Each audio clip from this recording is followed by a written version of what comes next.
আসসালামু আলাইকুম। আমি বাংলাদেশের সকল মানুষকে একটু অনুরোধ জানাই। আপনারা অবগত আছেন, গত জুলাই আন্দোলনের পর 5ই আগস্ট সৃষ্টি হলো হাসিনা খুনি, প্রতারক, মানবাধিকার হরণকারী, ভোটের অধিকার হরণকারী, মৌলিক অধিকার হরণকারী পালিয়ে গেল। এরপরে বাংলাদেশে যারা সকল দল ভাবছিলাম একই কাতারে থেকে শুধু নির্বাচনের জন্য অপেক্ষা করছিল মানুষ, আর ছাত্রদের দাবি ছিল বৈষম্য বিরোধী আন্দোলন, যাতে তারা এই দেশে কর্মসৃষ্টি ব্যবস্থা ও চাকরি জীবনে শিক্ষা জীবন শেষ করে তারা ফিরে যেতে পারে।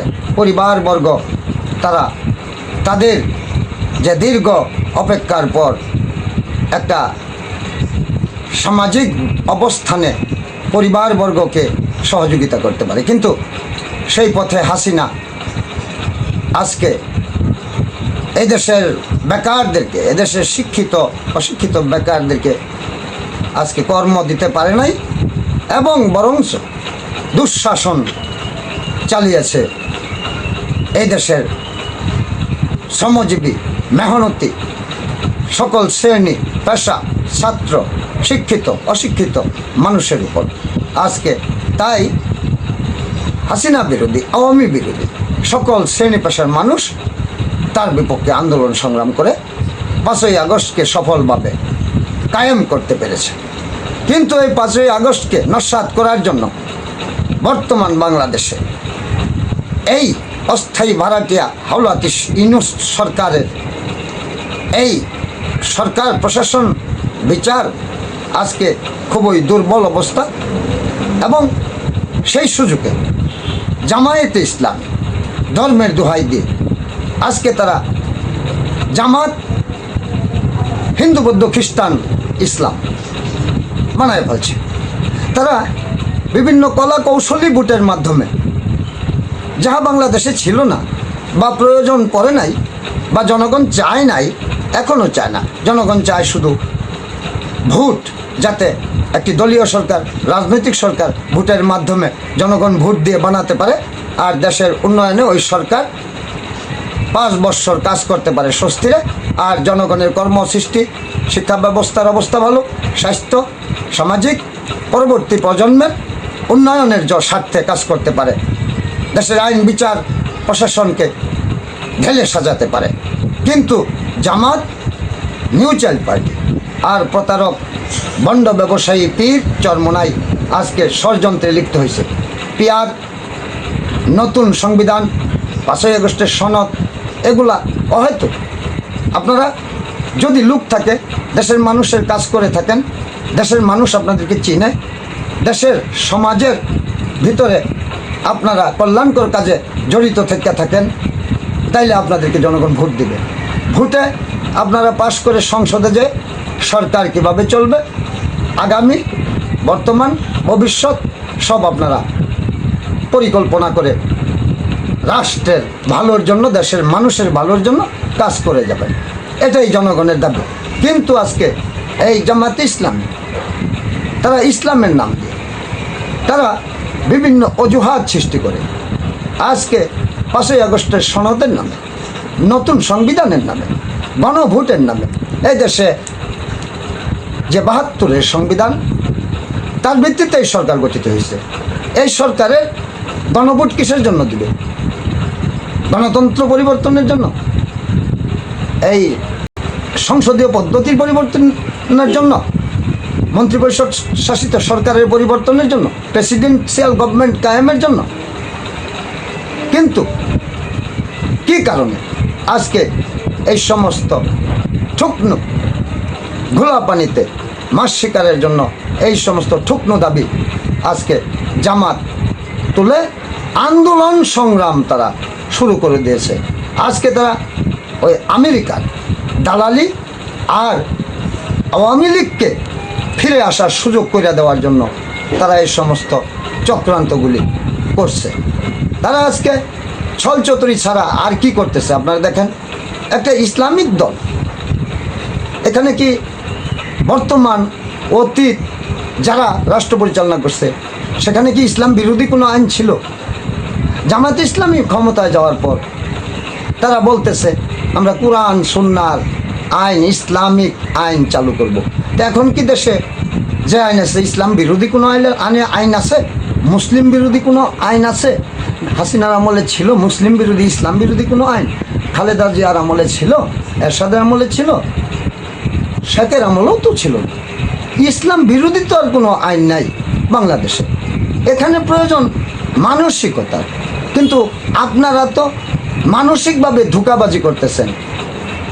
ওই আপনাদের শিবির আত্মগোপনকারী, আপনারা ঠেলায় এদিকে আসেন, ঠেলায় সেদিকে যান। আপনারা তো এই ভোটের জন্য, সরকারের ক্ষমতার অংশীদারিত্বের জন্য বিভিন্ন অপকৌশল অবলম্বন করেন। আজকে আপনারা ইসলামের নাম দিয়া আবার জামাত, হিন্দু, বৌদ্ধ, খ্রিস্টান, ইসলাম কীভাবে হয়? আপনারা যে এটা সম্পূর্ণ ধোঁকাবাজি এবং এটা এক রকমের মুসলমানদের কার্যক্রমই না। আপনারা পূজা আর রোজাকে এক করে ফেলতেছেন। আপনাদের আল্লাহ, ভগবান, ঈশ্বর এর মধ্যে কোনো পার্থক্য রাখতেছেন না। হ্যাঁ, সবই সমান করে ফেলতেছেন। এই কি ইসলাম? এটা কি ধোঁকাবাজি নয়? আপনারা জামাত আজকে 85 বৎসরের পুরানো দল হইয়া এই সমাজের কোনো উন্নয়ন দেখাইতে পারবেন? আপনারা তো প্রকাশ্যে রাজনীতিই করেন না। আপনারা তো শুধু সোলজার ডিপার্টমেন্টের মতো, ওই প্রশাসনিক ডিপার্টমেন্টের মতো শুধু দলকে গুছাইয়া দলের মাধ্যমে আপনারা ক্ষমতাপ্রেমী আর রাষ্ট্র, সমাজ, আন্তর্জাতিক বিশ্বে আপনাদের যে কার্যক্রম থাকা উচিত সেগুলি তো নেই। আপনাদের দলেও তো গণতন্ত্র নাই। আপনাদের যে দল, এই দলে যে নির্বাচন হয় সেটা মৌলিক গণতান্ত্রিক, সেটা আপনাদের বিহার পদ্ধতির মতোই।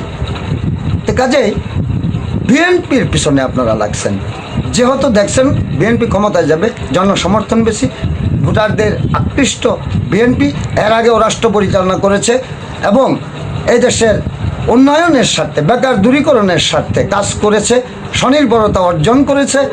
আজকে খাল খনন থেকে শুরু করে মাছের চাষ, হাঁস মুরগির খামার থেকে শুরু করে নার্সারি, হ্যাচারি, ফিশারি থেকে শুরু করে কলকারখানার উন্নয়ন করেছে, বিদেশে লোক পাঠিয়ে এদেশে বৈদেশিক মুদ্রা অর্জনের ব্যবস্থা করেছে।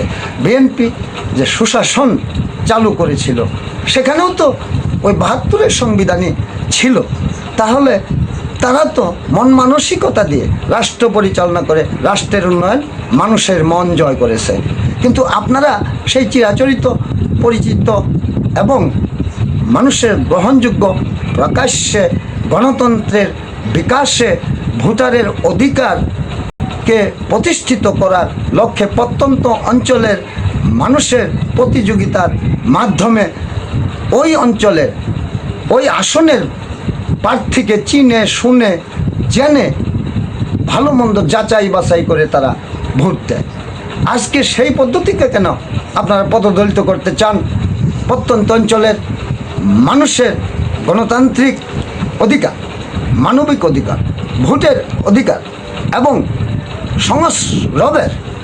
মানুষের সংস্রবের অধিকার আপনারা কেড়ে নিতে চাচ্ছেন। আপনারা ফ্যাসিস্ট হয়েই ক্ষমতায় যাইতে চাইতেছেন। একটা ফ্যাসিস্ট পদ্ধতি আপনারা নিয়েই ক্ষমতায় যাইতে চাইতেছেন।